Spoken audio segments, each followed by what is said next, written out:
लोग आज पढ़ेंगे किरचॉफ का नियम। ठीक है, इसको इंग्लिश में कहते हैं मतलब इसको हम लोग छ पढ़ते हैं ना, तो किरचॉफ ला। ठीक है, लेकिन इसको पढ़ते हैं हिंदी में किरचॉफ का नियम है। किरचॉफ ने जटिल परिपथों को, ठीक है, किरचॉफ ने जटिल परिपथ, ठीक है, जटिल परिपथ,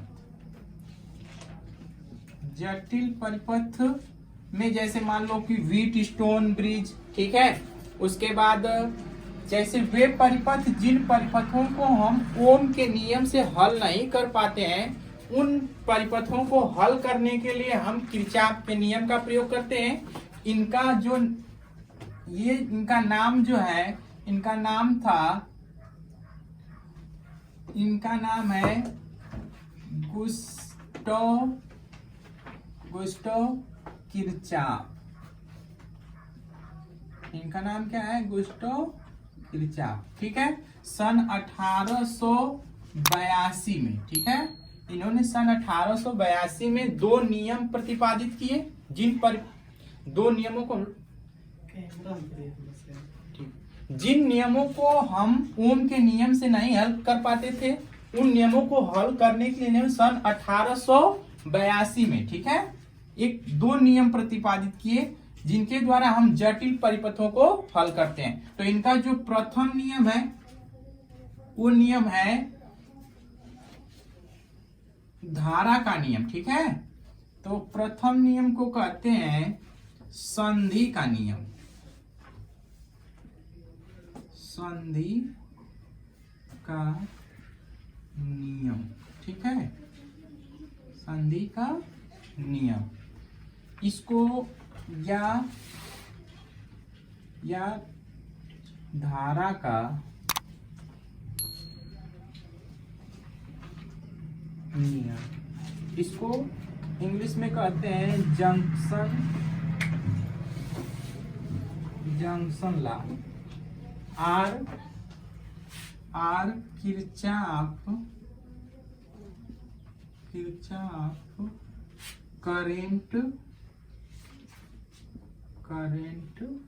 लॉ, इसको शॉर्ट फॉर्म में कहते हैं केसीएल। क्या कहते हैं? केसीएल। केसीएल का मतलब होता है किरचॉफ करेंट लॉ। ठीक है, इस नियम के अनुसार क्या होता है, ये जो नियम है, इस नियम के अनुसार होता है कि यदि किसी विद्युत परिपथ में, किसी विद्युत परिपथ में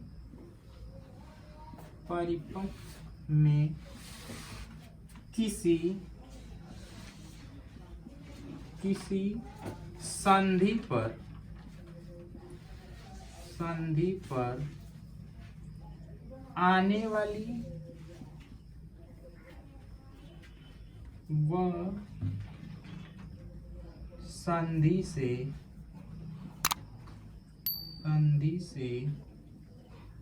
बाहर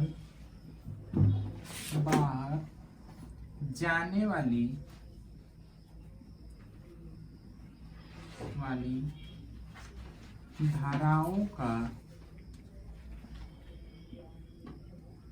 धाराओं का बीजगणितीय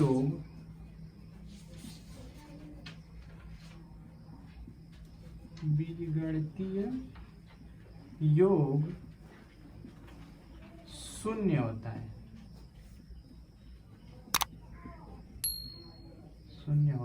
है, मतलब क्या हुआ कि किसी विद्युत परिपथ में किसी संधि पर आने वाली व संधि से बाहर जाने वाली धाराओं का बीजगणितीय योग क्या होता है? शून्य होता है। ठीक है, ये आपका है संधि का नियम या धारा का नियम, इसको कहते हैं जंक्शन लॉ या किरचॉफ का करेंट लॉ।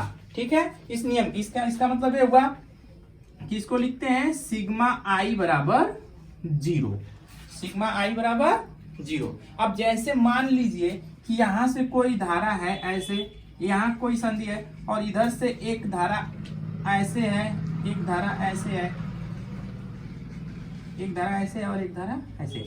तो मान लेते हैं कि यहाँ से कोई धारा ऐसे जा रही है, इसको हम I1 मान लेते हैं, और यहाँ से भी कोई धारा ऐसे जा रही है, इसको हम I2 मान लेते हैं। यहाँ से एक धारा ऐसे है जो बाहर की तरफ जा रही है, इसको I3 मान लेते हैं, और एक धारा यहाँ से जा रही है, यहाँ से इसको मान लेते हैं I4, और एक धारा यहाँ पे इसको मान लेते हैं I5।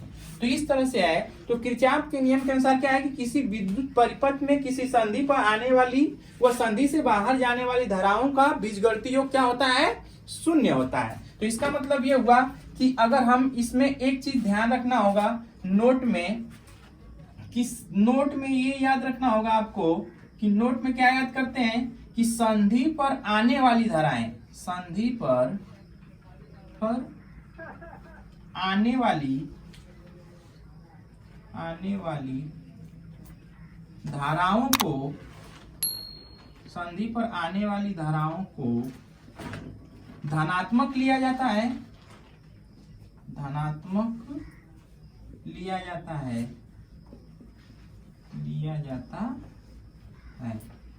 तथा संधि से बाहर जाने वाली धाराओं को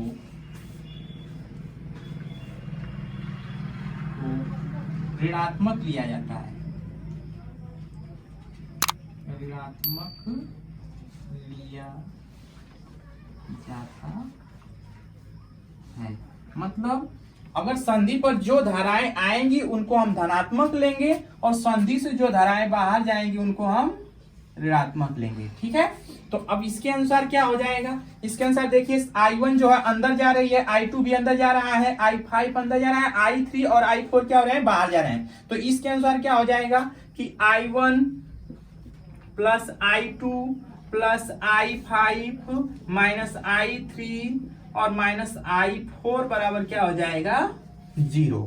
यही ने कहा है कि किसी संधि पर किसी विद्युत परिपथ में किसी संधि पर आने वाली व संधि से बाहर जाने वाली धाराओं का बीजगणितीय योग। तो बीजगणितीय योग का मतलब हम प्लस भी लेते हैं और माइनस भी लेते हैं। ठीक है, तो अब इसके अनुसार क्या होगा, जब इसको उधर भेजेंगे तो आएगा I1 plus I2 plus I5 बराबर हो जाएगा I3 प्लस के I4।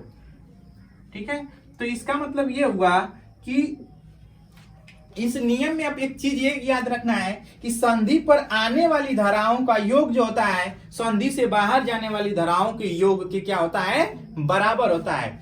मतलब ये जो नियम है वो किस नियम पर आधारित है कि जितनी धाराएं आएंगी उतना ही धारा बाहर जाएगी, मतलब जितनी धारा अंदर आएगी उतना ही धारा बाहर जाएगी। तो इसका मतलब ये हुआ कि इस पर जितने आवेश आते हैं तो वो पूरा का पूरा आवेश, यहाँ पर कोई भी आवेश संचित नहीं होता है। जब आवेश संचित नहीं होता इसका मतलब कि जितना आवेश यहाँ पर आएगा उतना ही आवेश बाहर निकल जाएगा। इसके अनुसार ये जो नियम है वह आवेश संरक्षण के सिद्धांत पे कार्य करता है। तो किरचॉफ का प्रथम नियम जो है, यहां भी नोट में आप लिख सकते हैं कि किरचॉफ का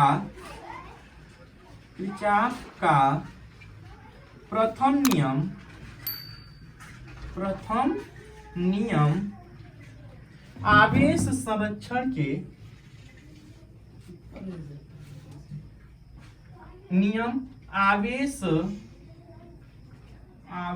संरक्षण